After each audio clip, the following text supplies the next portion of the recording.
Here we go, back up and in the mix, episode number 55 coming at you here on this Wednesday, getting closer to the big weekend, Oaks and Derby, and there are some things happening. I gotta let you know, and we'll get you into our play of the day today, so we're gonna make some money at Tampa for sure. First things first, though. All right, so River Thames is now officially out of the Derby. Kind of expected that, right? The horse doesn't want to go further than a mile, and they'll be doing some things that probably get set for the Preakness, maybe even something else. But that horse is not going to run there. But here's the weird part. A horse that had already said they weren't running, now they're back in. Even though most people are like, you can't go a mile and a quarter, let alone win the race. But Owen Almighty is back in the race.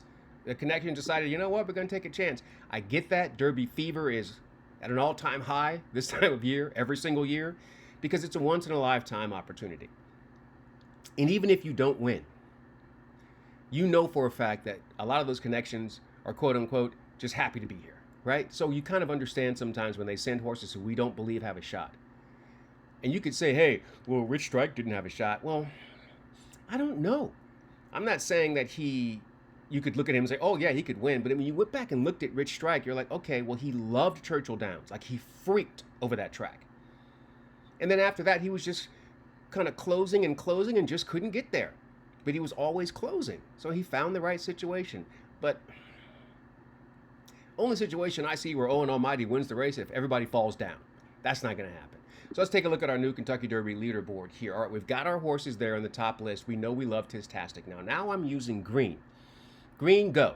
That means they're going to be speed, right? Rodriguez, we know is fast. I think Cole Battle is going to be up there a little bit closer now because he kind of has no choice. I don't think he wants to get too far back. But I don't think he'll be involved in the speed duel. But I think he wants to be close enough, and so that's going to help to push things. He's going to press that pace, right? Then you get to Citizen Bull. We know he's got to go.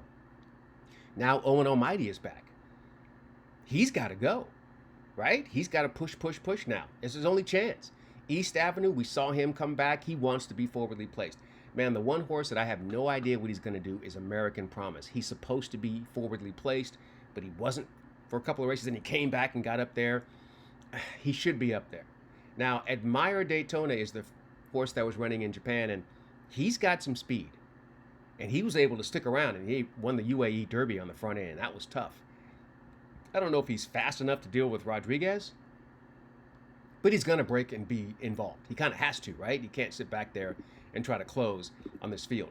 And then the connections of Madaket Road said, yeah, we're going. I'm like, all right, if you want to.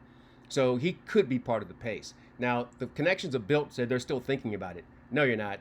Move on. You're not going to go in the Derby. Everybody knows that. So I've already crossed Built off. I don't care. Madaket Road is getting there. And then, of course, now that Owen Almighty's back in, right, now they got to deal with the numbers here in the situation. So Built wouldn't be eligible now because Owen Almighty's back in, right? We'll see what happens as they continue to develop and make their decisions. But if you can see what I see, it looks like there's really not a lot of pure, true speed in the race. So what I mean by that is there are certain horses that doesn't matter what you do, the horse is going to go out on the front end. So I remember War Emblem, like there was no other speed, and that horse, it was the only horse that had speed. He had no choice. He's gone, right?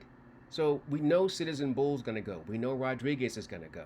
Now the others are questionable because they haven't been consistent with their speed.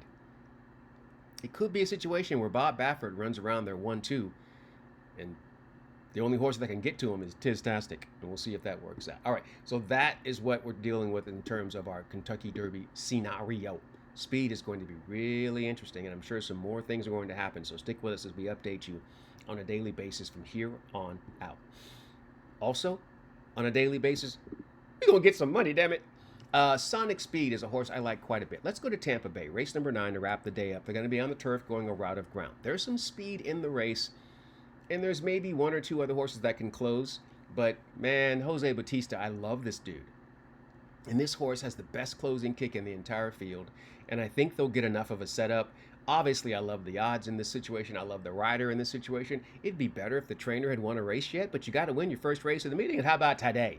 At a price. So now yesterday we played our play of the day at Parks. There are 3 tracks that you can ask all players, and they'll say those 3 tracks are the craziest tracks on the planet. Like, stuff happens there that you're like, what? What happened to that horse? Parks is one.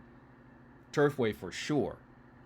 And then it's probably split between Horseshoe Indy and Tampa. It just gets crazy there. So we're going to try and see if we can get it going at Tampa. At Parks yesterday, our pick with Paco Lopez ran last.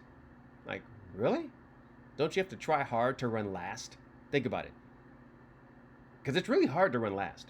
Anyway, we're going to make that work out with Sonic Speed. We love the horse. We think the horse gets a great setup. We love the value. And our whole point is that we just do one quality wager each day that we feel is quality, right? Keep it as simple as possible. And then come May 1st, 2nd, 3rd, go bonkers.